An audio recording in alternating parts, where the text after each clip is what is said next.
আমিরুল মুমিনিন খলিফাতুল মুসলিমিন অর্থ জানের খলিফা হযরত ওমর রাদিয়াল্লাহু তাআলা আনহু তিনি যখন ক্ষমতার মসনদে বসা, পাশের প্রতিবেশী রাষ্ট্র খ্রিস্টান রাষ্ট্র, এই আমিরুল মুমিনিন খলিফাতুল মুসলিমিন তিনি একটি চিঠি লিখলেন।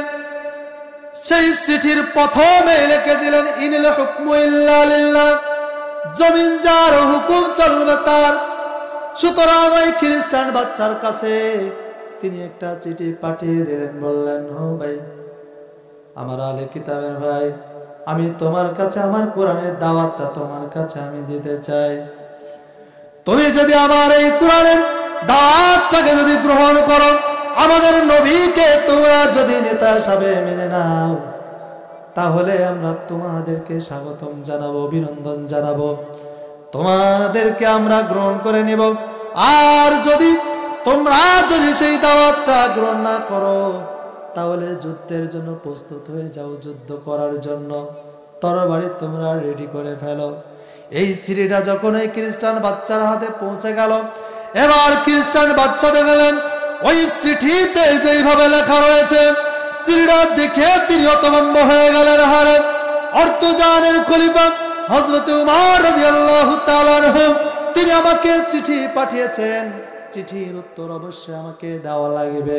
যদি আমি না দিই তাহলে যুদ্ধের জন্য আমাকে প্রস্তুতি নেওয়া লাগবে, কিন্তু আমি তো যুদ্ধ করতে পারবো না, কারণ আমি জানি মুসলমানেরা যেখানে যুদ্ধ করে পিছনের দিকে তারা তাকায় না, এবং মুসলমানেরা যখন যুদ্ধ করে কারা যেন অদৃশ্যভাবে এসে কারা যেন তাদের সঙ্গে যুদ্ধ করে।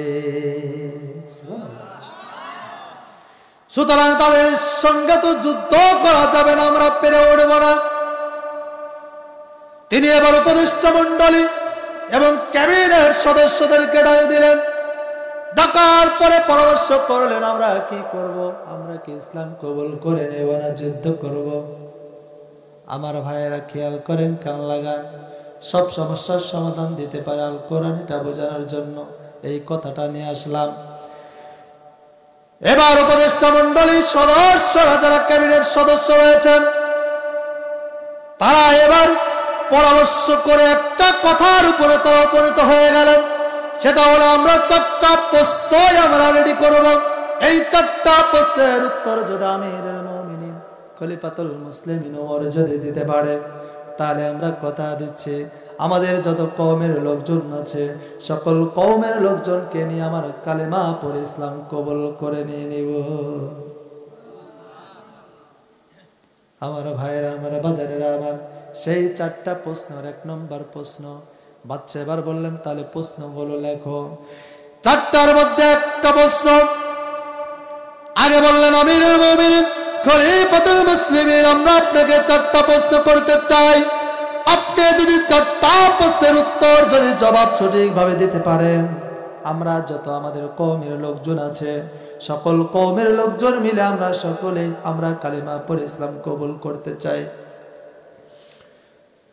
1 নম্বর প্রশ্ন হলো, কোন সেই 2 সন্তান একই সঙ্গে দুনিয়াতে আগমন করেছে, একই সঙ্গে তার মায়ের পেটের ভিতরে এসেছে, একই সঙ্গে পৃথিবীতে আগমন করেছে, আবার একই সঙ্গে দুনিয়া ছেড়ে বিদায় নিয়ে চলে গেছে, কিন্তু 2 জন সন্তানের মধ্যে একজন অপরজনের মধ্যে তার বয়সের ডিফারেন্স 100 বছর। কত? এই জবাব যদি আপনি কোরআন দিয়ে দিতে পারেন। আমার 2 নম্বর প্রশ্ন হলো, কোন সেই জায়গা যেই জায়গায় পৃথিবীতে একবারই সূর্যের আলো প্রবেশ করেছে, কিন্তু কিয়ামত পর্যন্ত আর কোনোদিন সেই সূর্যের আলো আর দ্বিতীয়বার প্রবেশ করবে না? এটা কোন সেই জায়গা? সেই জায়গার কথা যদি আপনি কোরআন দিয়ে যদি বলতে পারেন। আমিরুল মুমিনিন আমার 3 নম্বর প্রশ্ন হলো, কোন সেই কবর যেই কবরটাও জীবিত এবং কবরের মানুষগুলোও জীবিত? এটা কোন সেই কবর? শুধু তাই নয়, সেই কবরটা জীবিত মানুষটাকে সঙ্গে নিয়ে ঘোরাফেরা করে। এটা কোন সেই জায়গা এবং কোন সেই কবর? এই উত্তর যদি আপনি কোরআন দিয়ে দিতে পারেন। আমার 4 নম্বর প্রশ্ন, সেটা হলো কোন সেই কয়েদখানা, যে কয়েদখানায় মানুষ নিঃশ্বাস ছাড়াই জীবিত থাকে এবং সবচেয়ে বেশি নিরাপদে থাকে। তাহলে প্রশ্ন কয়টা? আওয়াজ দিয়ে বলতে হবে কয়টা? এই 4টা প্রশ্ন যদি আপনি কোরআন দিয়ে যদি দিতে পারেন, আমরা কথা দিচ্ছি আমাদের যত কওমের মানুষগুলো আছে সকলকে সঙ্গে নিয়ে আমরা কালেমা পড়ে ইসলাম কবুল করে নিব। আপনারা কি শুনবেন? শুনবেন? এই 4টা প্রশ্নের উত্তর কি আপনারা শুনবেন? নারায়ে তাকবীর, নারায়ে তাকবীর। আল কোরআনের আলো, আল হাদিসের আলো, আজকের মাহফিল সফল হোক। আবার এরকম আছে যা হওয়া তাই হোক, এরকম আছে এলাকায়। কেউ বলবে সফল হোক সফল হোক, আবার কেউ বলবে কি যা হওয়া আছে না নেই? এরকম আছে? এই এলাকায় এরকম নেই আলহামদুলিল্লাহ, এই এলাকায় নেই। জি, এখনো যারা আসতে পারেন নাই তাদেরকে বলবো, এখানে কিন্তু আবার শেষ মোনাজাতও আছে, তোবারকও তো আছে। জি জি, আপনারা কেউ উঠবেন না ইনশাল্লাহ। যারা এখন এদিকে ওদিকে ঘোরাফেরা করছি, আসুন ইনশাল্লাহ কোরআন হাদিস থেকে আমরা কিছু আলোচনা শুনবো আমলের নিয়াতে। আমরা অনেক আমরা ঘুমিয়েছি, একটু সময় 1টা ঘন্টা যদি আমরা সময় ব্যয় করি, যেখানে হাদিসের ভাষায় বলা হয়েছে কোনো ব্যক্তি যদি এই কোরআনে আলোচনা শোনার জন্য 1টা ঘন্টা সময় ব্যয় করে, আল্লাহ নবীজি বলেছেন 500 রাকাত নফল নামাজ পড়লে যে সওয়াব, সেই সওয়াব তার আমলনামায় দেওয়া হয়। আরো জোরে বলেন সুবহানাল্লাহ। তাহলে সুতরাং আমরা কত পাপ করেছি, কত গুনাহ করেছি, আমাদের নেকির দরকার আছে না নাই? তাহলে প্রশ্ন কয়টা? 4টা। তাহলে শুনবেন তো ইনশাল্লাহ? এই শুনে আমরা তারপরে বাড়িতে যাব ইনশাআল্লাহ। যতক্ষণ এই প্রশ্নের অ্যান্সার উত্তর আমরা শুনবো না, ততক্ষণ পর্যন্ত আমরা মাহফিলের প্যান্ডেল ছাড়বো না। কি পারবো না ইনশাল্লাহ? আসুন সম্মানিত ভাইয়েরা, এই 4টা প্রশ্নের উত্তর ইনশাল্লাহ শেষে ইনশাল্লাহ দিয়ে যাব। আসুন আমার মূল আলোচনায় চলে যাই। ভূমিকায় কোনো কথা নয়, আমি আপনাদের সামনে যে আয়াতি কারিমাটি আমি তেলাওয়াত করেছি কুরআনুল কারীমের 16 নম্বর সূরা। কত নম্বর সূরা? আজকে আমার ওয়াজ আপনারা মুখস্থ করে নিয়ে যাবেন। কথা বুঝতে পারছেন? আজকে আলোচনাটা আপনারা মুখস্থ করে নিয়ে যাবেন। যারা আসতে পারে না তাদেরকে আপনারা শোনাবেন। পারবেন না? কত নম্বর সূরা বললাম? 16 নম্বর সূরা। সূরার নাম হলো সূরা আন-নাহল। সূরার নাম কি? সূরা আন-নাহল। এই সূরা আন-নাহলে 90 নম্বর আয়াতে কারিমা আমি আপনাদের সামনে তেলাওয়াত করেছি। এই আয়াতটা আমরা এখানে যারা বসে আছি তাদের সকলেরই আয়াতটি মুখস্থ। বলতে পারেন যে হুজুর কুরআন পড়াই জানি না, আবার আয়াত মুখস্থ। হ্যাঁ, যারা জুমার নামাজ পড়েন গত কালকেও এই আয়াতটি ইমাম সাহেব কিন্তু পড়িয়েছেন। ওই যে ইমাম সাহেব বলে না, ইন্নাল্লাহা ইয়া'মুরু বিল আদলি ওয়াল ইহসান ওয়া ইতা'i যিল কুরবা ওয়া ইয়ানহা আনিল ফাহশাই ওয়াল মুনকারি ওয়াল বাগই ইয়া'যুকুম লা'আল্লাকুম তাযাক্কারুন ফাযকুরুনি আযকুরকুম ওয়াশকুরু লি ওয়া লা তাকফুরুন। দাঁড়িয়ে কাতার সোজা করি, মোবাইল ফোন বন্ধ করি। কি বলে না ইমাম সাহেব? বলে না? এই আয়াতটি কি আপনারা শুনেছেন? কি আপনারা কি শুনেছেন? এই আয়াতটি আমি আপনাদের সামনে তেলাওয়াত করেছি, একেবারে মুখস্থ সূরা, মুখস্থ আয়াত। ইমাম সাহেব প্রতি জুমাতেই এই আয়াতটি তেলাওয়াত করে, কিন্তু ইমাম সাহেব এই আয়াতের সঠিক ব্যাখ্যা ইমাম সাহেব করে না। তার কারণটা কি জানেন? আপনারা কি শুনবেন? কারণ হলো ইমাম সাহেব যদি এই আয়াতের সঠিক ব্যাখ্যা করতেন, আমার মনে হয় তার ইমামতি 1 সপ্তাহ টিকবে না। আমি আয়াতটি ধরলাম কেন? আমার তো আর এই এলাকায় ইমামতি নাই। আছে নাকি? কথা কয় না? আছে। আমার ইমামতি থাকে, থাক যাই যা, কি অসুবিধা আছে? আসেন, আমার আল্লাহ তাআলা এই আয়াতে কি বলছেন আল্লাহ তাআলা বলছেন ইন্না মানে নিশ্চয়, ইন্নাল্লাহা নিশ্চয় আমি আল্লাহ, ইয়া'মুরু কথা বলবেন, আদেশ যেন কয়টা? তিনটা। ওয়ায়ানহা আমি আল্লাহ তোমাদেরকে নিষেধ করছি সালাসা তিনটা। আনিল ফাহশা অশ্লীলতা বন্ধ করো, চলবে না। ওয়াল মুনকার খারাপ কাজ বন্ধ করো, চলবে না। ওয়াল বাগি সীমালঙ্ঘন করা চলবে না, মাতবড়ি চলবে না, পাওয়ার নিয়েও বাড়াবাড়ি চলবে না। তাহলে আদেশ যেন কয়টা? নিষেধ যেন কয়টা? সর্বমোট কয়টা? এবার আল্লাহ তাআলা বলছেন ইয়াইজুকুম, আমি ওয়াজ করে দিলাম, লাআল্লাকুম তাযাক্কারুন, আশা করা যায় তোমাদের কাজে লাগবে, তোমরা উপকৃত হবে। আয়াতটি নাজিল হলো তখন মক্কার একজন কাফের নেতা, তার নাম হলো আকসাম ইবনে সাইফি। তিনি তার কওমের লোকদের সামনে গিয়ে বললেন, ও আমার জাতের লোকেরা, মক্কা, ও আমার জাতের লোকেরা, কওমের লোকেরা, মক্কায় এমন একজন লোক এসেছে, সে আমাদের বাপদাদার ধর্ম মানে না, দেবদেবীর পূজা সে করে না, এক আল্লাহর দাওয়াত দেয়, তাওহীদে বিশ্বাস করে। এই মানুষটির সঙ্গে আমার একটু দেখা করার দরকার। মক্কার কাফের নেতৃবৃন্দ ডেকে বলে, নেতা, আপনি এত বড় নেতা মানুষ, আপনি সামান্য মানুষটির সঙ্গে দেখা করতে যাবেন, আমাদের তো প্রেস্টিজ থাকবে না, সুতরাং আপনি বলুন আমরা তাকে ডেকে নিয়ে আসি, আর না হয় আমাদের ভিতর থেকে একটা প্রতিনিধি দল গঠন করে তার কাছে পাঠিয়ে দিন, তার সঙ্গে গিয়ে কথা বলে আসবে।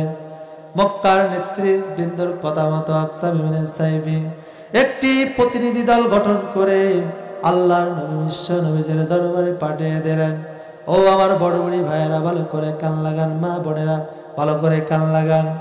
আকসাম ইবনে সাইফির প্রতিনিধি দলের সদস্যরা আল্লাহর নবীর দরবারে গিয়ে প্রশ্ন করলেন, মানান্তা তুমি কে, হু আর ইউ? আপনাদের কাছে আমি জানতে চাই। আল্লাহর নবীকে প্রশ্ন করলেন, মানান্তা তুমি কে, হু আর ইউ? এই প্রশ্নটার ভিতরে বলেন তো বেয়াদবি আছে না নাই? একটা আওয়াজ দিয়ে বলতে হবে, আছে না নাই? যেই নবী তামাম বিশ্বের জন্য আল্লাহর রহমত, আল্লাহ তাআলা বলেন, ওয়া মা আরসালনাকা ইল্লা রাহমাতাল লিল আলামিন। যেই বিশ্ব নবী আঙ্গুল ইশারা করলে চারটি খণ্ডিত হয়ে গেছে, যেই বিশ্ব নবী পা উঁচু করলে আল্লাহর আরশ আজিম পর্যন্ত পৌঁছে গেছে, যেই নবী একবার বলেছেন আহা, গোটা বিশ্ববাসীর জন্য তা হালালে পরিণত হয়ে গেছে, যেই নবী একবার বলেছেন না, গোটা বিশ্ববাসীর জন্য তা হারাম। সেই নবীর সামনে আকসাম ইবনে সাইফির বিয়াদব প্রতিনিধি দলের সদস্যরা আল্লাহর নবীকে গিয়ে প্রশ্ন করছেন, মান আনতা তুমি কে, হু আর ইউ? সম্মানিত ভাইরা, ঠিক একই প্রশ্ন যদি আমাদের দেশে যদি কোনো রাজনৈতিক দলের পার্টি অফিসে গিয়ে যদি আপনি করতেন, আপনি কি টিকে থাকতে পারতেন? একটা আওয়াজ দিয়ে বলতে হবে, আপনি কি টিকে থাকতে পারতেন? আছে না আমাদের দেশে তরমুজ পার্টি, নারকেল পার্টি, এ কথা কয় না। ভাইয়া নেতা ছিল না, ইনি হলেন আমাদের ট্যাবলেট ভাই। ট্যাবলেট ভাইয়ের মার্কা বড়ি মার্কা। ট্যাবলেট ভাইয়ের চরিত্র ফুলের মতো পবিত্র, নামাজ নেয় এক ওয়াক্ত, গাঁজা টানে 7 ওয়াক্ত। এ কথা কোন আছে না নাই? যদি আপনি এই নেতার সামনে গিয়ে যদি আপনি বলেন গো, নেতার অফিসে যারাই বসে থাকবে তারাই বলবে কান থেকে গেট আউট, বের হয়ে যাও।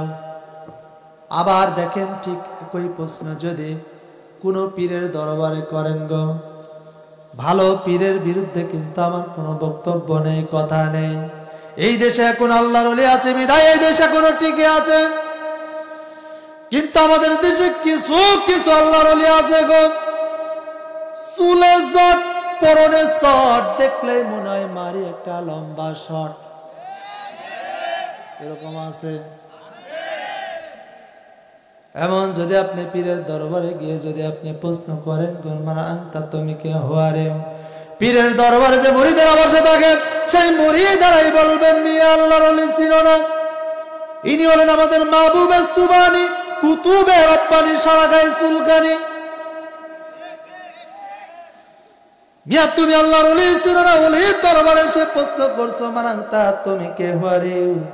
কিন্তু আমার ভাইরা, আমার বাজানেরা, আমার ভালো করে কান লাগান, আল্লাহর নবী বিশ্ব নবীর দরবারে আকসা বিন সাইফির প্রতিনিধি দলের সদস্যরা আল্লাহর নবীকে প্রশ্ন করলেন মানাতা তুমি কে ওয়ারে। আল্লাহর নবীর সঙ্গে সঙ্গে সেখানে আবু বকর, ওমর, উসমান, আলী বসা, সেখানে আল্লাহর নবী দাঁড়িয়ে গেলেন। আল্লাহর নবী ডেকে বললেন তোমরা আমাকে জিজ্ঞাসা করেছো আমি কে? আমি হলাম আনা মুহাম্মদ ইবনে আব্দুল্লাহ, আমি হলাম আব্দুল্লাহর পুত্র মুহাম্মদ। আপনি নাকি আমাদের বাপদাদার ধর্ম মানেন না, দেবদেবীর পূজা আপনি করেন না, এক আল্লাহর দাওয়াত দেন, তাওহীদে বিশ্বাস করেন, আপনার কাদের মিশনটাকে আমরা একটু জানতে চাই। সঙ্গে সঙ্গে আমার আল্লাহ পাক রব্বুল আলামিন এই সূরা নাহলের 90 নম্বর আয়াত করে দিয়ে এবার পাঠিয়ে দিলেন। জিবরাইল এসে বিশ্ব নবীর কানে কানে শোনায় দেয়, হে নবী তারা আপনাকে জিজ্ঞাসা করেছে আপনার কাদের মিশনটাকে আপনি বলে দেন। ইন্নাল্লাহা ইয়া'মুরু বিল আদলি ওয়াল ইহসানি ওয়া ইতা'যিল কুরবা ওয়া ইয়ানহা আনিল ফাহশাই ওয়াল মুনকারি ওয়াল বাগই ইয়া'iদুকুম লা'আল্লাকুম তাযাক্কারুন। এই আয়াতটি নাযিল হয়ে গেল। এই আয়াতটি শোনার সঙ্গে সঙ্গে আকসা ইবনে সাইফির যত প্রতিনিধি দলের সদস্যরা ছিলেন সবাই কালেমা পড়ে ইসলাম কবুল করে নিয়েছে। এই সেই আয়াত। সেখান থেকে নিয়ে চলে গেলেন মক্কায়। আকসা ইবনে সাইফি এবার তাদেরকে জিজ্ঞাসা করলেন তোমরা কে গিয়েছিলে? হ্যাঁ গিয়েছিলাম। কথা হয়েছে, কথা হয়েছে, কি কথা হলো? সেখানে এবার আকসা ইবনে সাইফির প্রতিনিধি দলের সদস্যরা সঙ্গে সঙ্গে সূরা নাহলের 90 নম্বর আয়াতখানি শোনায় দিলেন। ও আমার বড় এলাকাবাসী, ও আমার মা বোনেরা ভালো করে কান লাগান, দিলের কানটা লাগায় দেন। যখন এই সূরা নাহলের 90 নম্বর আয়াতখানি তেলাওয়াত করে শোনায় দিলেন আমার ভাইরা, আমার বাজানেরা, আমার সেই সময় আকসা ইবনে সাইফি এবং যত কওমের লোকজন ছিল এই আয়াতটি শোনার সঙ্গে সঙ্গে কালেমা পড়ে ইসলাম কবুল করে নিয়েছে। এই সে আয়াত। আসুন সে আয়াতে আমার আল্লাহ তাআলা কি বলছেন? আমার আল্লাহ তাআলা বলছেন ইন্নাল্লাহা ইয়া'মুরু বিল আদল। আল্লাহ তাআলা বলছেন আমি তোমাদেরকে আদেশ করছি তিনটা, তার মধ্যে প্রথম নাম্বার যে আদেশ করছি বিল আদল, ন্যায়পরায়ণতা। আজকে আমাদের সমাজের ভিতরে ন্যায়পরায়ণতা নাই। যদি আজকে সমাজের ভিতরে ন্যায়পরায়ণতা থাকতো তাহলে ভাইয়ের হাতে কখনো ভাই কোনো হতো? একটা আওয়াজ দিয়ে বলতে হবে ভাই কোনো হতো। এবং ইনসাফ, আজকে আমাদের সমাজের ভিতরে ইনসাফপূর্ণ আচরণ নাই, সমতা নাই। কত আজি হজে যায়, ভালো ভালো জমিগুলো সব ছেলেদের নামে লিখে দিয়ে যায় আর মেয়েদেরকে ঠকায় যায়। এমন হাজি সাহেব সমাজের ভিতরে দুই একটা আছে না নাই? আমি সেই সকল হাজি সাহেবদেরকে বলতে চাই, হাজি সাহেব আপনি আপনার মেয়ের হক নষ্ট করে আপনি হজ করতে গিয়েছেন, আপনি ভালো ভালো জমিগুলো সব ছেলেদের নামে লিখে দিয়ে গেছেন, মেয়েদেরকে ঠকায় গেছেন। আপনি মনে করতেছেন আপনার হজ কবুল হয়েছে, কিন্তু কোরআন এবং হাদিসের ভাষায় আপনার হজ এই সামিয়ানার উপরে ওঠে নাই। এরকম হাজি এই এলাকায় একটাও নাই। আছে? সব অন্য রাষ্ট্রের কথা বলতেছি।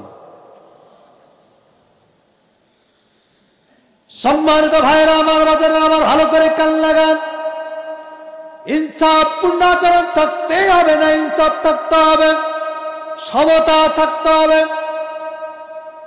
আপনি যদি কাউকে যদি ঠকায় যদি আপনি কোনো কিছু করেন, আপনি মনে করতেছেন আমি আপনি লাভবান হয়ে গেছেন, না, আপনি কখনোই সেটা লাভবান আপনি হতে পারবেন না। যার যেটা হক অবশ্যই সেটা আদায় করার দরকার, বলেন তো আছে না নাই?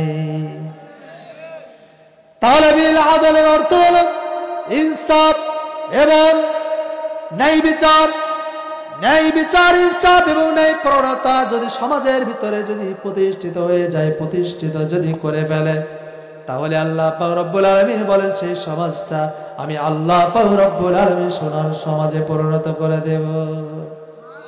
আরো যারা বলেন সুবহানাল্লাহ। তাহলে এক নম্বর হলো বিল আদল,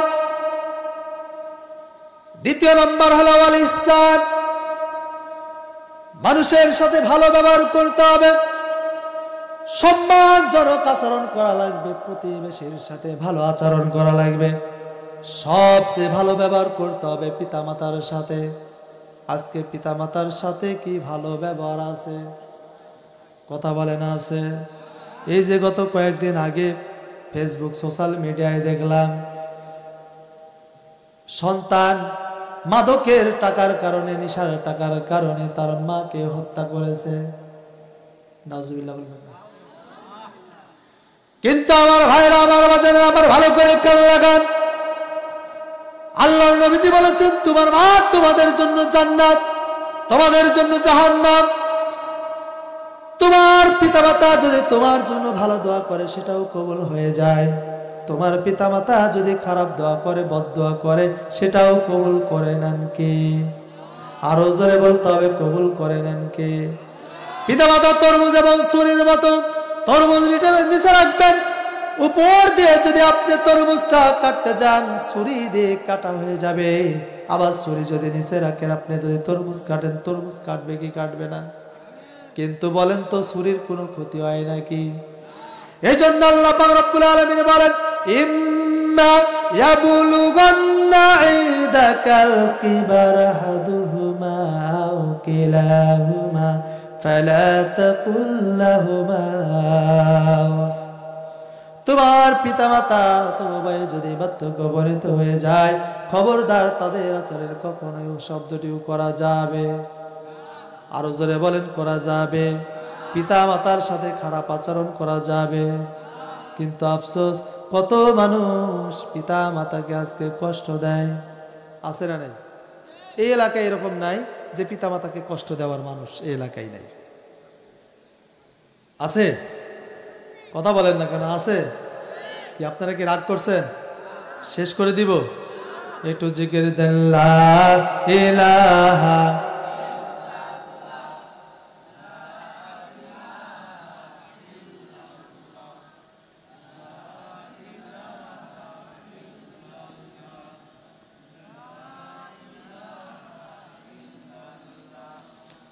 লা ইলাহা ইল্লাল্লাহ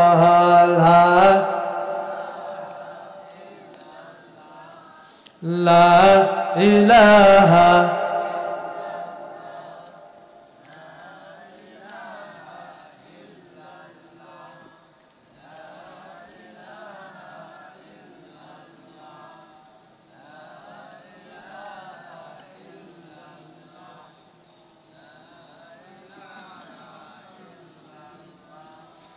লা ইলাহা ইল্লাল্লাহ।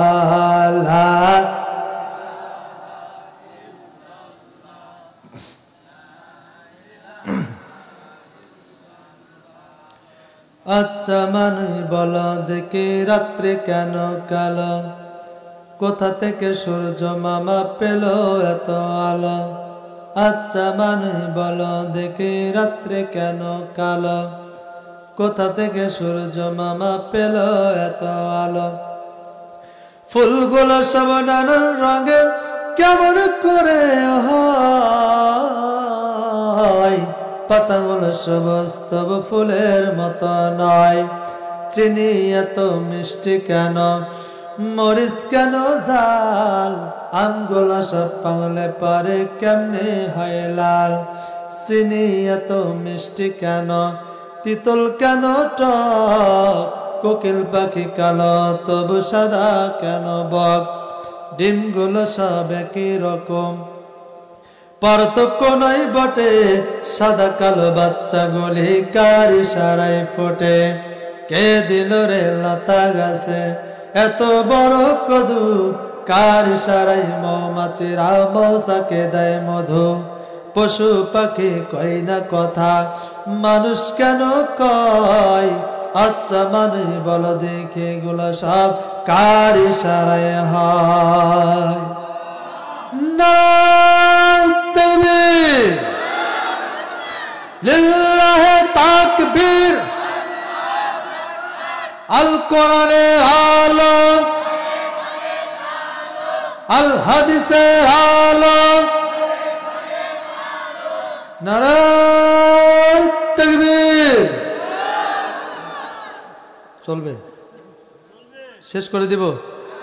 দোয়া করে দিব? তাহলে যেটা বলছিলাম, সবচেয়ে ভালো আচরণ করতে হবে কার সাথে? আরো জোরে বলতে হবে, কার সাথে?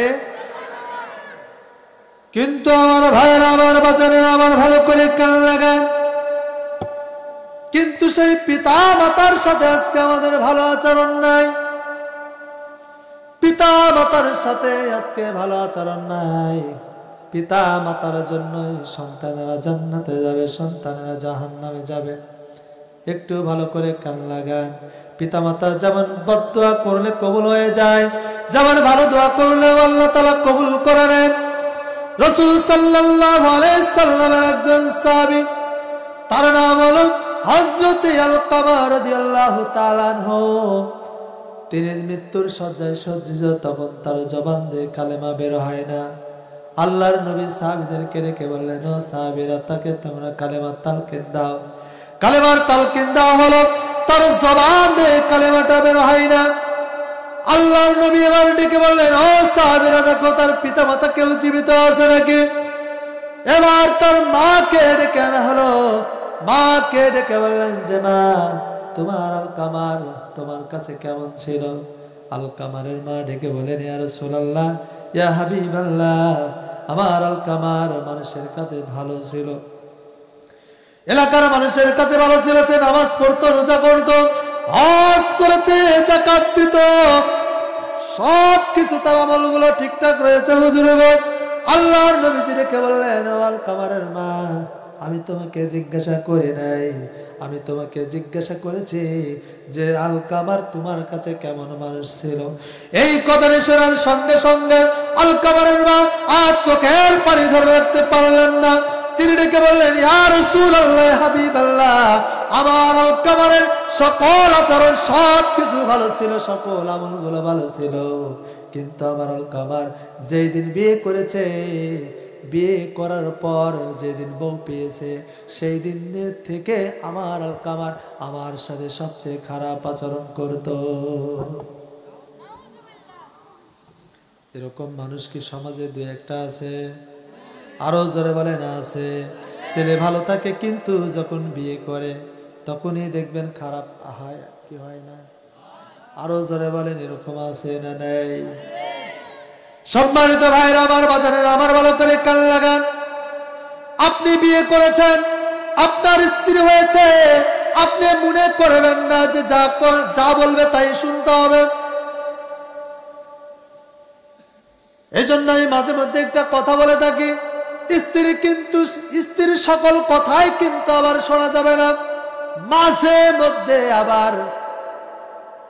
মধ্যে স্ত্রী কিন্তু টাইটও করা যাবে। বলতে পারেন যে, হুজুর, এখানে তো আপনি বউ মারার ফতোয়া দিয়ে যাচ্ছেন। হ্যাঁ, আসেন। আপনি অবশ্যই আপনি স্ত্রীকে আপনি মারতে পারবেন, আপনি শাসন করতে পারবেন। আপনার স্ত্রীকে আপনি শাসন করতে পারবেন 4 জায়গায়। আওয়াজ দিয়ে বলতে হবে, কয় জায়গায়? বলে, হুজুর সাবধান, পাশে মহিলা প্যান্ডেল আছে না? আবার কখন জানি আক্রমণ করে বসে। এরকম আছে না নাই? সম্মানিত ভাইরা, আমার বাজারের, আমার ভালো করে কান লাগান। আপনি অবশ্যই স্ত্রীকে আপনি শাসন করতে পারবেন, মারতে পারবেন। আপনি স্ত্রীকে মারতে পারবেন মাত্র 4 জায়গায়। একটা আওয়াজ দিয়ে বলতে হবে, কয় জায়গায়? আরো জোরে বলতে হবে, কয় জায়গায়?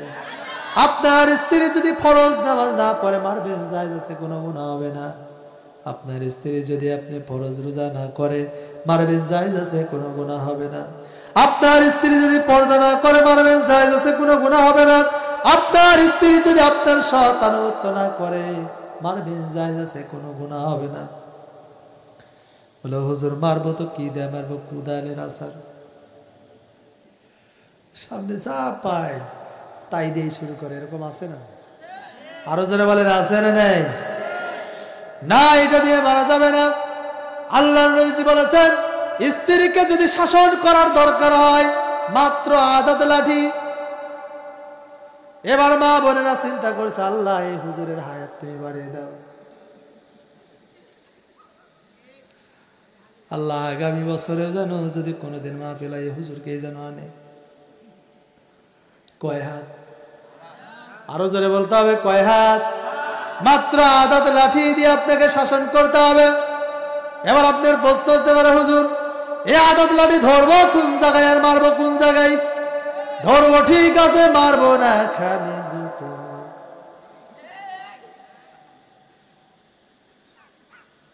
এই কাজ করা যাবে? কথা বলে এটা করা যাবে? সম্মানিত ভাইরা আমার, বাবাজিরা আমার, ভালো করে কান লাগান। আপনার স্ত্রী যদি মনুষ্যত্ববান মহিলা হয়, আপনার স্ত্রী যদি বিবেকবান মহিলা হয়, আপনার স্ত্রী যদি বংশমীয় হয়, আপনার স্ত্রী আদাত লাঠি দিয়ে সংশোধন হয়ে যাবে।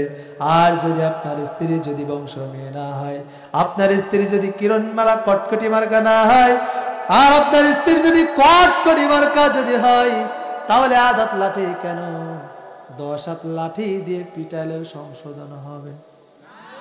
আরো জোরে বলেন, সংশোধন হবে। এই জন্য আমার ভাইরা আমার, বাজারে আমার, ভালো করে কান লাগান। আলকামারের মা ডেকে বললেন, ইয়া রাসূলুল্লাহ, ইয়া হাবিবাল্লাহ, আমার আলকামার আমাকে এত কষ্ট দিয়েছে, সেই কারণে আমি তাকে মাফ করতে পারবো না। আল্লাহর নবীজি ডেকে বললেন, ও গো মা, তোমার আলকামারের জবান দিয়ে কালেমা বের হচ্ছে না, সুতরাং তুমি তাকে মাফ করে দাও। তিনি বলছেন যেন আমি মাফ করতে পারবো না। আল্লাহর নবী সাহাবীদেরকে ডেকে বললেন, ও সাহাবীরা, তাড়াতাড়ি করে লাকড়ি তৈরি করো, আগুন নিয়ে আসো। এবার আলকামারের মা ডেকে বললেন, হুজুর গো, লাকড়ি এবং আগুন কি করলেন? আল্লাহর নবী ডেকে বললেন, মা গো, তোমার আলকামারকে তুমি যখন মাফ করলে না, এই আলকামারকে আমি জীবন্ত জ্বালিয়ে তাকে আমি ছাই করে দিব। সঙ্গে সঙ্গে আলকামারের মা পায়ের নিচে পড়ে গেলেন, বললেন, ও আল্লাহর নবী, খবরদার খবরদার, আমার আলকামারকে আমার চোখের সামনে আগুনে জ্বালাবেন। আর আমি এটা দেখার জন্য আমি মা কখনোই আমি তাকে 10 মাস 10 দিন পেটে ধরি নাই। সুবহানাল্লাহ বলেন, আরো জোরে বলেন সুবহানাল্লাহ।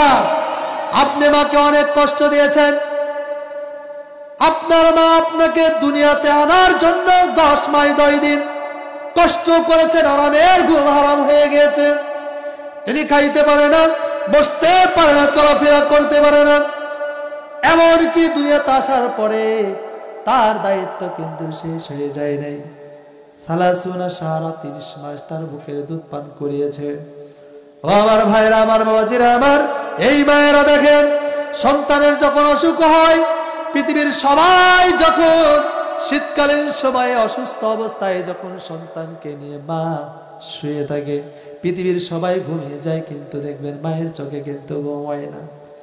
মা সন্তানের পাশে বসে দোয়া করে আর বারবার বলতে থাকে, রে বাজান, তুই করে চিন্তা করবি না, টেনশন করবি না, আমি তোর মা, তোর পাশে আছি। দুনিয়ার সকল মানুষগুলো যদি পর হয়ে যায়, আমি তোর মা, তোর পাশে থাকব।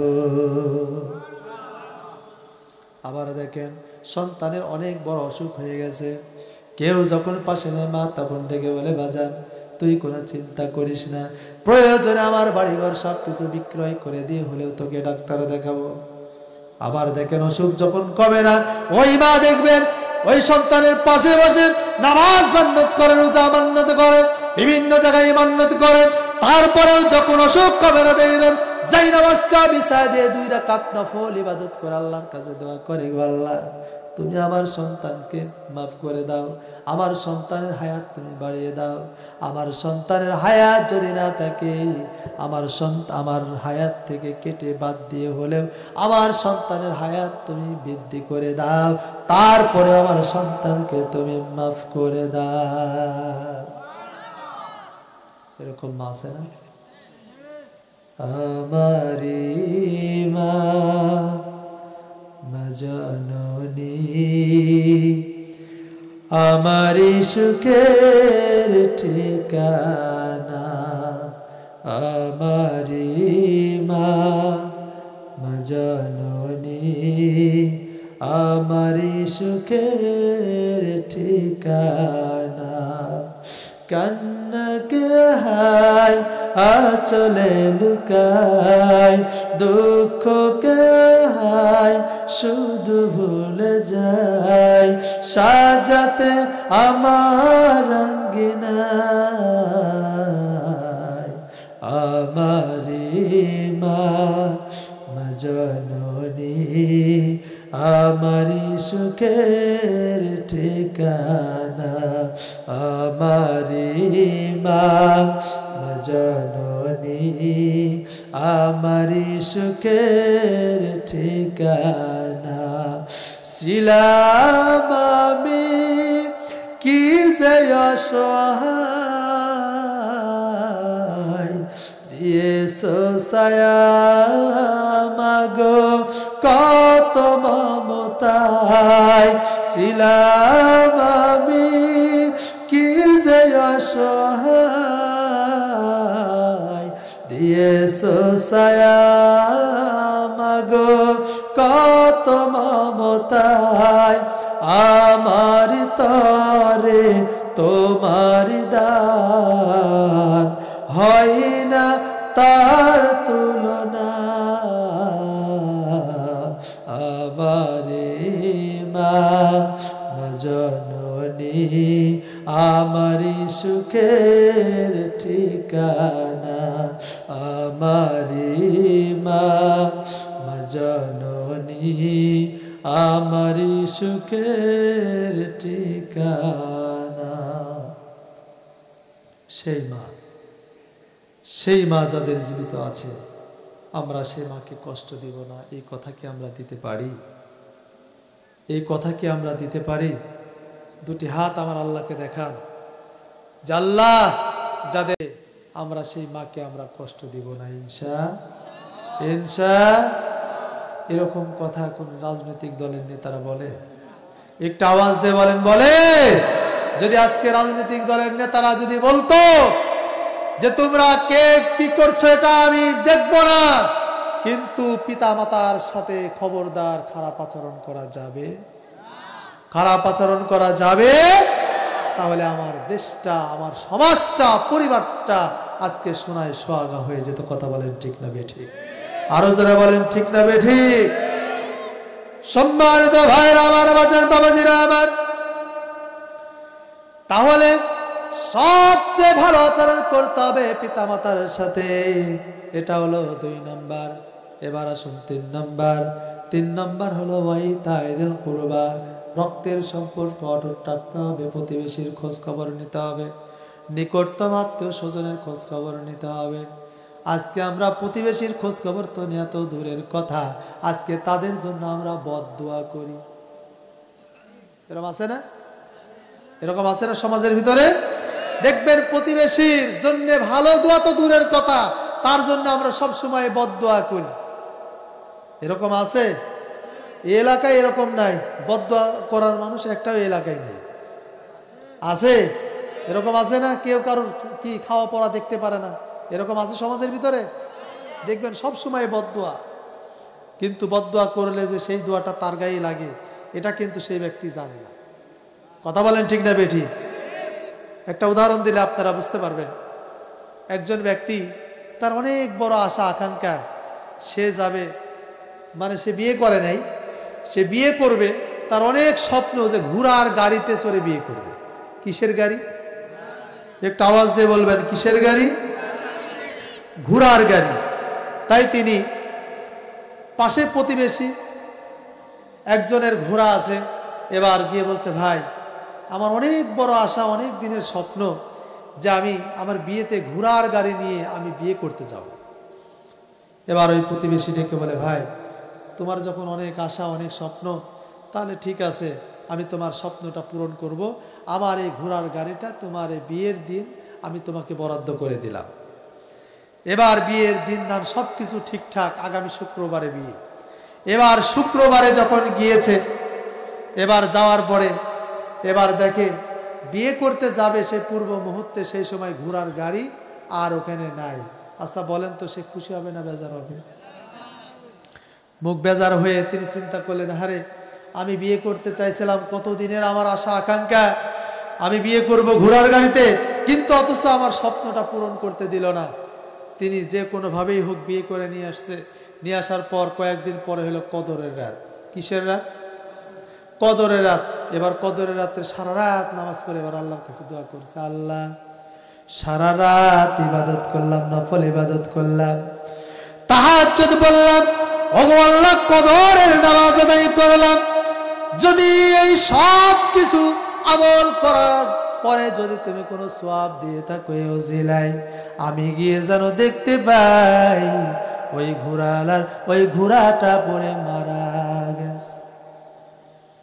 তাহলে সারা রাত ইবাদত করে কি মরার দোয়া করতেছে? কথা কয় না, কি মরার দোয়া করতেছে? পাশে একজন ডেকে বলছে, কি দোয়া করো তুমি? আমাকে ঘোড়া দিতে চাইছিল, আমার অনেক দিনের আশা, অনেক দিনের স্বপ্ন, কিন্তু সে আমাকে দেয় নাই, তাই আমি এই দোয়াটা আমি করলাম। এবার দোয়া করে ফজরের নামাজ পড়ে যখন এবার বাড়িতে গেলেন, গিয়ে দেখে মা গোয়াল ঘরে বসে মা কাঁদতেছে। এবার গিয়ে মাকে ডেকে বলে, মা গো, এত বড় পূর্ণ রাত গেল, ইবাদতের রাত গেল, তুমি কেন এই আজকে এই গোয়াল ঘরে বসে কাঁদো কেন রে মা? মা ডেকে বলে, বাজার হয়ে সারা রাত ইবাদত করলাম, নফল ইবাদত করলাম, তাহাজ্জুদ পড়লাম, কদরের নামাজ পড়লাম, ফজরের নামাজ পড়ে আবার কোরআন তেলাওয়াত করলাম। কোরআন তেলাওয়াত করে যখন আমি ঘোড়ার ঘরে, যখন আমি ওই গরুর ঘরে যখন আমি গরু বের করতে আসলাম রে বাজান, আমি দেখলাম আমাদের যে গাভী গরুটা 10 কেজি করে দুধ দেয়, সেই গাভী গরুটা আমার চোখের সামনে ঠাস করে পড়ে মারা গেল। এবার ওই ব্যক্তিটিকে বলে, মা আমি সারা রাত ধরে দোয়া করলাম, কি আর হইল কি? বলে, আল্লাহ তুমি কি ঘোড়া আর গায়ও চিনো না?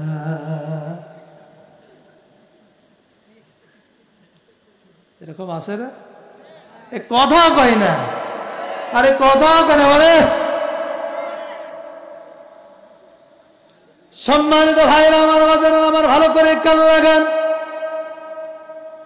প্রতিবেশীর সাথে কেমন আচরণ হওয়া উচিত তাকিয়ে দেখেন আব্দুল্লাহ বিন মুবারকের দিকে। জামানার বিখ্যাত আলেম আব্দুল্লাহ বিন মুবারক, তিনি যাবেন নফল হজে। হজে যাওয়ার জন্য তার ব্যাটিং পত্র রেডি হয়ে গেছে, তিনি যাওয়ার জন্য প্রস্তুত হয়ে গেলেন। কিন্তু ছোট্ট সন্তান, কোলের সন্তানটা এবার এসে কেঁদে কেঁদে বলে, বাজান কোথায় যাও? বলে, বাবা আমি হজে যাই। বলে, বাজান আপনি হজে যান, আমার কোনো আপত্তি নাই, কিন্তু বাড়ির পাশে গোস্ত রান্না হয়েছে, আমি সেখানে গেলাম, চেয়েছিলাম কিন্তু দেয় নাই, আমার লজ্জা লেগেছে, সুতরাং এর সঠিক ফায়সালা না করে তুমি যাবে না বাজান।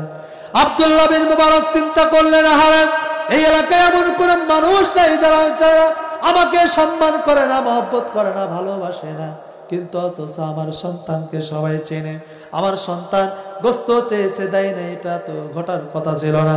কি আব্দুল্লাহ বিন মুবারক সেই ঘটনাটা সঠিক তদন্ত করার জন্য আব্দুল্লাহ বিন মুবারক সেই বাড়ির সামনে গিয়ে বললেন, আসসালামু আলাইকুম ইয়া আহলাল বাইত, বাড়ির ভিতরে কে আছো বের হয়ে যাও, তোমাদের উপরে শান্তি বর্ষিত হোক। তিনি সালাম দিলেন, সালাম দেওয়ার পর একজন আল্লাহর বান্দা বেরিয়ে আসলেন। দেখেন আব্দুল্লাহ বিন মুবারক বাড়ির সামনে দাঁড়িয়ে আছে। তিনি ডেকে বললেন, ওয়া আলাইকুম আসসালাম, ও গো আল্লাহর ওলি, আল্লাহর ওলির পা আমার বাড়িতে পড়েছে, আমি কোথায় বসতে দিই? আমার বাড়িতে তো তেমন কোনো জায়গা নাই। হুজুর গো, কিসের জন্য আপনি এসেছেন? আপনি একটু আমার বাড়িতে বসবেন। আব্দুল্লাহ বিন মুবারক ডেকে বলে, ভাই গো, ও গো আল্লাহর বান্দা, আমি এখানে বসার জন্য আমি আসি নাই, আমি নফল হজে যাওয়ার জন্য আমার বেডি পত্র তৈরি হয়ে গেছে, আমি নফল হজে যাওয়ার জন্য আমি রেডি হয়ে গেছি। আমি জানতে এসেছি তোমার বাড়িতে নাকি গোস্ত রান্না হয়েছে, আমার সন্তান এসেছিল, তোমরা নাকি তাকে দাও না, এটার কারণ কি? এই কথাটি শোনার সাথে সাথে ওই আল্লাহর বান্দা চোখের পানি ছেড়ে দিয়ে কাঁদে, দেখে বলেন, ওগো আল্লাহর ওলি, কি বলবো সেই গোস্তের কথা, কি বলবো সেই করুণ কাহিনী। আজ থেকে 1 সপ্তাহ আগে আমার বাড়িতে চুলায় আগুন জ্বলেছে, 1 সপ্তাহ ধরে আমার বাড়িতে কোনো চুলায় আগুন জ্বলে নেই গো হুজুর। আমি 7 দিন ধরে বিভিন্ন জায়গায় তন্ন তন্ন করে কাজের সন্ধানে আমি খুঁজলাম, কিন্তু কোনো জায়গায় আমি কাজ পেলাম না, কেউ আমাকে কাজ দেয় নাই। 1 সপ্তাহ হয়ে গেছে আমার বাড়িতে চুলায় কোনো আগুন জ্বলে নাই। আমার বৃদ্ধ বাবা এবং আমার ছোট্ট সন্তান, আমার স্ত্রী, সবাই 1 সপ্তাহ ধরে হারে তাদের মুখে কোনো আমি খাবার তুলে দিতে পারি নাই। ওগো হুজুর, আমি 7 দিন ধরে যখন আমি কাজের সন্ধানে ছিলাম, কোনো কাজ যখন আমি পেলাম না, আজকে যখন আমি ফেরার পথে যখন আমি আসছিলাম, রাস্তার ধারে দেখলাম একটা মরা গরু পড়ে আছে। সুতরাং সবাই অনাহারে আছে, ওই মরা গরুর গোস্ত তো হারাম। আমি ওখান থেকে ওই চামড়া ছিল, আমি গোস্ত নিয়ে এসে সিদ্ধ করে আমরা যখন ক্ষুধা নিবারণ করছিলাম, তখন আপনার সন্তান এসে হাজির। আপনারা তো হারাম জিনিস খান না, আপনারা তো যাকাত ফিতরার মাল খান না, সুতরাং সেই গোস্ত, সেই হারাম গোস্ত আমি যদি না দিয়ে যদি কোনো অন্যায় করে থাকি, অপরাধ করে থাকি, আল্লাহর রাস্তায় আপনি আমাকে মাফ করে দেবে।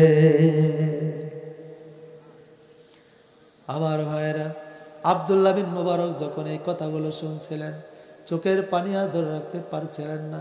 তিনি সেখান থেকে এক দৌড়ে চলে গেলেন বাড়িতে। বাড়িতে যাওয়ার পরে নফল হজের যে টাকাগুলো ছিল, সেই টাকাগুলো এনে ওই আল্লাহর বান্দার হাতে তুলে দিয়ে বলেন, ও ভাই, আমাকে হজ করতে আর যাওয়া লাগবে না, আমি তোমাকে এই টাকাটা দিয়ে দিলাম, জীবনে আর কোনোদিন তোমাকে ফেরত দেওয়া লাগবে না। কিন্তু তোমার কাছে আমার একটা অনুরোধ, কিয়ামতের দিন আসামের কাঠ করায় তুমি আমাকে দাঁড় করায় দিও না।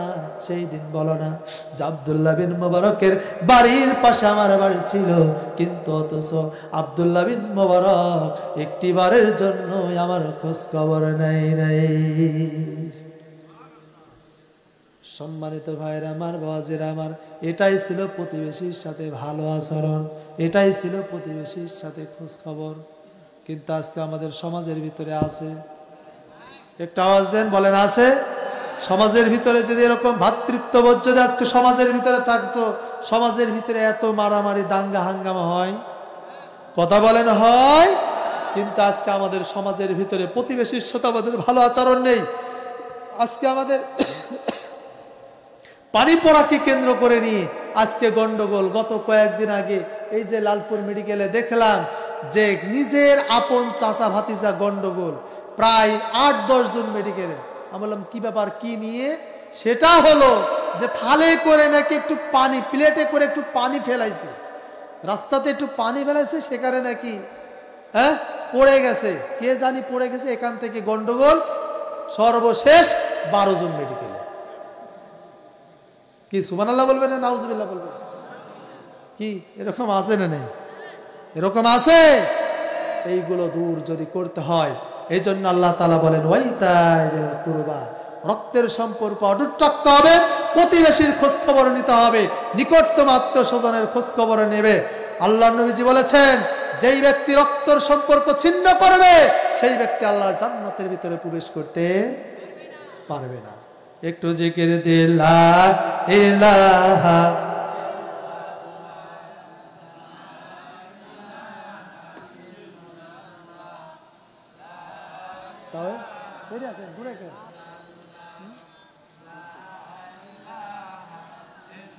শেষ করে দিবি নাকি?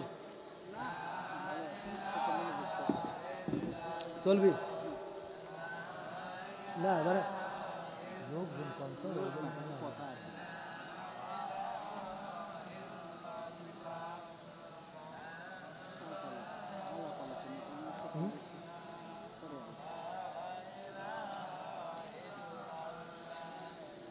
লা ইলাহা ইল্লাল্লাহ, লা ইলাহা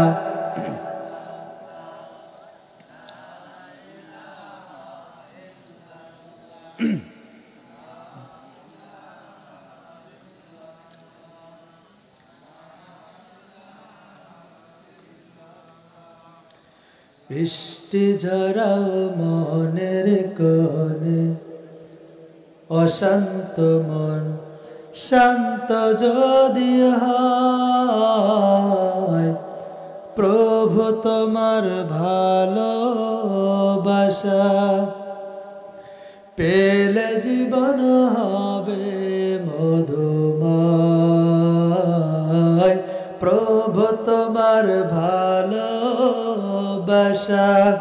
পেলে জীবন হবে মধুময়। বৃষ্টি ঝরাও মনের কোণে, অশান্ত মন শান্ত যদি হয়, প্রভু তোমার ভালোবাসা পেলে জীবন হবে মধুময়। প্রভু তোমার ভালোবাসা পেলে জীবন হবে মধুময়। মাঝে মাঝে ভুলের পথে বাড়াই যখন পা, তোমার কাছে ঠাই পেলে মন ভ্রান্ত হব না। মাঝে মাঝে ভুলের পথে বাড়াই যখন পা, তোমার কাছে ঠাই পেলে মন ভ্রান্ত হব না।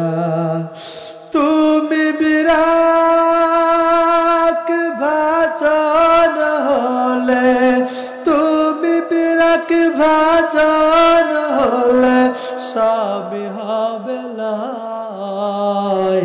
বৃষ্টি ঝরাও মনের কোণে, অশান্ত মন শান্ত যদি হয়, প্রভু তোমার ভালোবাসা পেলে জীবন হবে মধুময়। প্রভু তোমার ভালোবাসা পেলে জীবন হবে মধুময়। হতাশ হলে কেউ তো আমায় দেয় না প্রেরণা, মেঘের শীতল ছায়ার মতো দিও করুণা। হতাশ হলে কেউ তো আমায় দেয় না প্রেরণা, মেঘের শীতল ছায়ার মতো দিও করুণা। তুমি যদি দূরে রাখো, তুমি যদি দূরে রাখো, আসবে পরাজয়। বৃষ্টি ঝরাও মনের কোণে, অশান্ত মন শান্ত যদি হয়, প্রভু তোমার ভালোবাসা পেলে জীবন হবে মধুময়। প্রভু তোমার ভালোবাসা পেলে জীবন হবে মধুময়। একটু জিগির দি লা ইলাহা,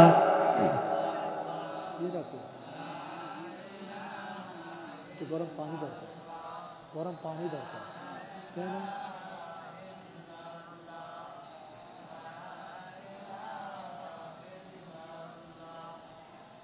একটু গরম পানি নিয়ে আসো তো।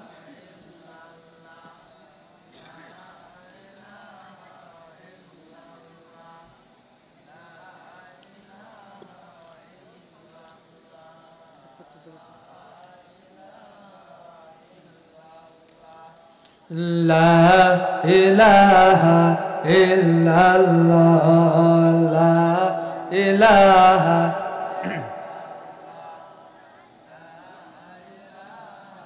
ইল্লাল্লাহ, লা ইলাহা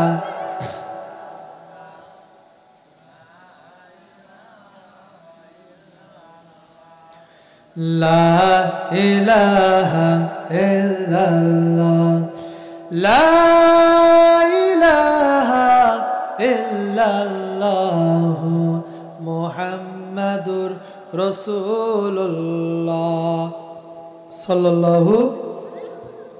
চলবে? শেষ করে দিই নাকি? আপনারা অনেক কষ্ট পাচ্ছেন, আপনাদের অনেক মূল্যবান সময় আমি নষ্ট করে ফেলছি। কি শেষ করব না? চলবে? আমি এত কম নিয়ে, কম মানুষ নিয়ে যে কবে আলোচনা করেছি আমার জানা নেই। তো যাই হোক, বিষয় হলো যে এই এলাকার মানুষ হয়তো ওয়াজ শোনাতে অভ্যস্ত না, তাদের হয়তো সব মুখস্থ নাকি না, যেহেতু মুখস্থ তো সেক্ষেত্রে তা শোনার দরকার নেই নাকি। আল্লাহ নবী যে বলেছেন ইন্নাল্লাযী লাইসা ফি জাওফি শাইউম মিনাল কুরআনি কাল বাইতিল করিব, যার অন্তরের ভিতরে কোরআনের জ্ঞান নাই সে অন্তরটা কখনো মানুষের অন্তর হতে পারে না। যদি আমার আপনার ভিতরে যদি কোরআনের জ্ঞান না থাকে, আমাকে আপনাকে মানুষ বলা যাবে? একটা আওয়াজ দিয়ে বলতে হবে যাবে? কোরআন যদি বলে যে আপনি মানুষ, অবশ্যই আমি মানুষ। আর কোরআন যদি বলে যে না আপনি মানুষ না, গোটা বিশ্ববাসী সবাই যদি আমরা একত্রিত আন্দোলন করে তুলি যে না আল্লাহকে মানুষ বলতেই হবে, বলেন সে মানুষ হবে। তাহলে মানুষ হওয়ার জন্য কোরআনের জ্ঞান দরকার, বলেন তো আছে না নাই? তাহলে আমরা এসেছি কোরআনের জ্ঞান নেওয়ার জন্য। আর আমি বিশ্বাস করি, আমার মনে হয় এলাকার মানুষ সবার কোরআনের জ্ঞান আছে। সম্মানিত ভাইরা, সম্মানিত ভাইরা, অনেক সময় আমরা ঘুমিয়েছি, অনেক সময় অনেক বিপথে অনেক সময় আমরা ব্যয় করেছি, কিন্তু সবার কপালে কিন্তু হেদায়েত জন্মে না। কথা বলেন ঠিক না বেঠিক? আবু জেহেলের মতন যারা মন নিয়ে এখানে আসবে, আবু জেহেলের মতনই তাদের কিন্তু শয়তানি বাড়বে। আর আবু বকরের মন নিয়ে বসবেন, আবু বকরের মতনই ঈমান বেড়ে যাবে। যারা বলেন সুবহানাল্লাহ। তাহলে আমরা যারা এখানে উপস্থিত হয়েছি, আল্লাহ তাআলা যেন আমাদের সকলকেই আবু বকরের সঙ্গে কবুল করুক। সবাই বলেন আমিন। আরো জোরে বলেন আমিন। কয়টা প্রশ্ন করেছিলেন? একটা আওয়াজ দিয়ে বলতে হবে কয়টা? 4টা প্রশ্ন। শুনবেন তো ইনশাল্লাহ? শুনতে রাজি আছেন তো? কারা কারা শুনবেন? 2 হাত তুলে আল্লাহকে দেখান।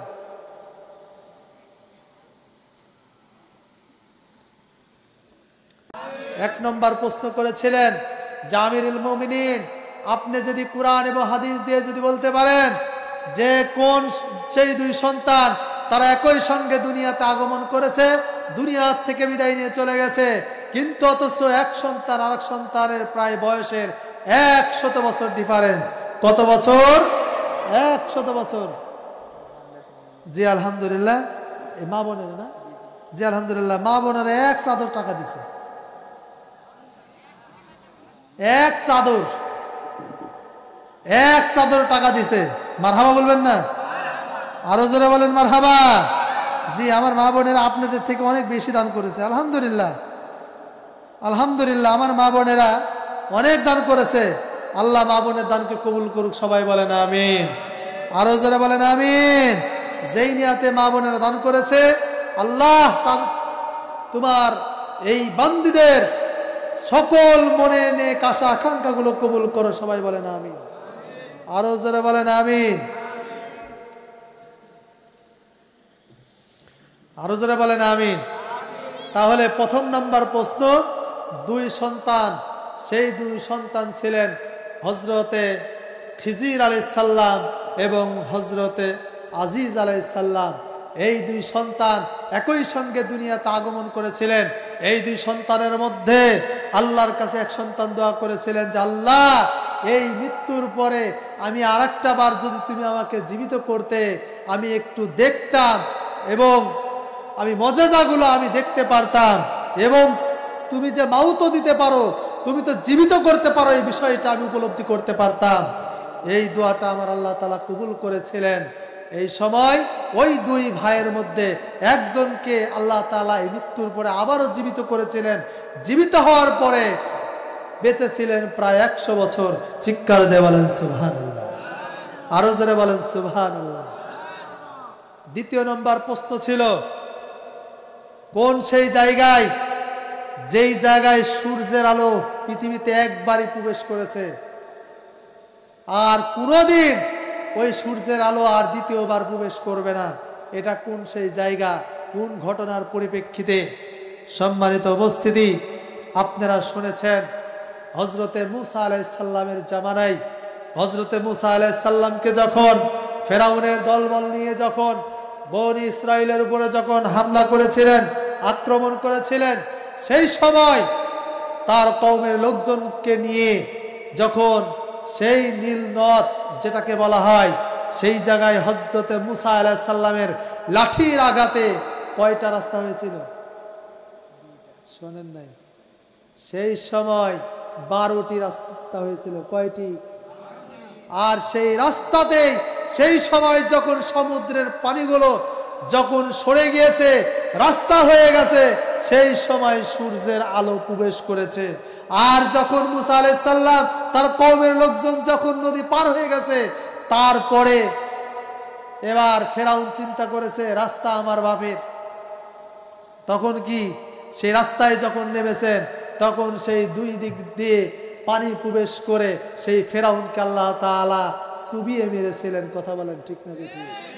আর ওই রাস্তা বন্ধ হয়ে যাওয়ার পর এখনো পর্যন্ত ওই জায়গায় আর কোনোদিন রাস্তা তৈরি হয়েছে? রাস্তা হয় নাই কিয়ামত পর্যন্ত। আর ওই জায়গাতে কখনোই সেই সূর্যের আলো প্রবেশ করবে না। এবার আসেন 3 নম্বর। 3 নম্বর হলো কোন সেই কবর যেই কবরের মানুষও জীবিত, কবরও জীবিত, কবর মানুষকে সঙ্গে নিয়ে ঘোরাঘুরি করেছিল। এই উত্তরটা ইনশাল্লাহ আগামীতে বলবো নাকি? আজকেই শুনবেন? আজকে শুনবেন না? আজকে দুইটাই থাক, আবার কোনোদিন দেখা হলে বলবো ইনশাল্লাহ। আল্লাহু আকবার। কি মাইগালা ভাই, কি শুনবেন? এ মাইগালা ভাই তো দান করলো না। হ্যাঁ, মাইগালা ভাইয়ের বাসা তো চণ্ডীপুরে নাকি? চণ্ডীপুরে না? যাই হোক, আলহামদুলিল্লাহ। না, কিছু দান করে যাবে ইনশাল্লাহ, টাকা কম নেবে। জি জি আলহামদুলিল্লাহ, আমি তো করবো ইনশাল্লাহ। শেষ ভালো যার। তাহলে কয় নম্বর বলছিলেন? 3 নম্বর নাকি? দুইটা শেষ করেছি। 3 নম্বর কোন সেই কবর যেই কবরও জীবিত, কবরের মানুষও জীবিত? সেটা হলো হযরতে ইউনূস আলাইহিস সালাম মাছের পেটে ছিলেন, সেই মাছের পেটটাই ছিল কবর। চিৎকার দিয়ে বলেন সুবহানাল্লাহ। আরো যারা বলেন সুবহানাল্লাহ। ওই মাছের পেটের ভিতরে তিনি কয়দিন ছিলেন? কথা বলেন। 40 দিন। কয়দিন? 40 দিন সেই কবরের ভিতরে ছিলেন। এবং সেখানে থেকে ওই মাছ, ওই কবর এবং ওই জীবিত মানুষকে পেটের ভিতরে নিয়ে, কবরের ভিতরে নিয়ে তিনি কি ঘোরাঘুরি করেছিলেন। 40 দিন পরে আল্লাহ তাআলা সেই মাছের পেট থেকে তাকে আবার জীবিত এই দুনিয়াতে পাঠালেন। সম্মানিত ভাইয়ারা, এটার কথা কোরআনের ভিতরে আছে না? এবার আসেন সর্বশেষ যে 4টা প্রশ্নের সর্বশেষ যে প্রশ্ন, সেটা ছিল কি? কোন সেই কয়েদখানা যে কয়েদখানার ভিতরে মানুষ নিঃশ্বাস ছাড়াও জীবিত থাকে এবং সবচেয়ে নিরাপদে সেখানে বসবাস করে? সুবহানাল্লাহ বলবেন না? সেটা হলো মায়ের পেট। মায়ের পেটের ভিতরে সন্তান, সন্তান জীবিত থাকে নিঃশ্বাস ছাড়াই। ডাকে, টাকা নিতে ডাকছে। জি, কথা বুঝতে পারছেন? কথা বুঝতে পারছেন? নিঃশ্বাস ছাড়াই সন্তান মায়ের পেটেই কি জীবিত থাকে না? কথা বলেন, জীবিত থাকে না? এই হলো 4টা প্রশ্ন। আল্লাহ তাআলা আমাদের সকলকেই কবুল করুক। সবাই বলেন আমিন। ওগো মোর প্রিয় নবী শোনো গো, তোমার দিদার কবে পাবো গো। ওগো মোর প্রিয় নবী শোনো গো তোমার দিদার কবে পাবো গো একবার দেখা দিয়ে আমার হৃদয় একবার দেখা দিয়ে আমার হৃদয় শীতল করে তুমি দাও না গো ও গো মোর প্রিয় নবী শোনো গো তোমারি দিদার কবে পাবো গো ও গো মোর প্রিয় নবী শোনো গো তোমার দিদার কবে পাবো গো এসেছিলে যাবে তুমি দূরারবে হতভাগা এই আমি আসিনি ভাবে এসেছিলে যাবে তুমি দূরারবে হতভাগা এই আমি আসিনি ভাবে তোমারি রওজা সোনার মদিনা তোমারি রওজা সোনার মদিনা একবার আমায় ডেকে নাও না গো ও গো মোর প্রিয় নবী শোনো গো তোমারি দিদার কবে পাবো গো ও গো মোর প্রিয় নবী শোনো গো তোমারি দিদার কবে পাবো গো শ্রেষ্ঠ মানব তুমি হাবিব খোদার তুমি বিনে নেই কেউ নেই যে আমার শ্রেষ্ঠ মানব তুমি হাবিব খোদার তুমি বিনে নেই কেহ নেই যে আমার শেষ বিচারের কঠিন দিনে শেষ বিচারের কঠিন দিনে তোমার শাফায়াত পাই যেন গো ও গো মোর প্রিয় নবী শোনো গো তোমারি দিদার কবে পাবো গো ও গো মোর প্রিয় নবী শোনো গো তোমারি দিদার কবে পাবো গো আলহামদুলিল্লাহ।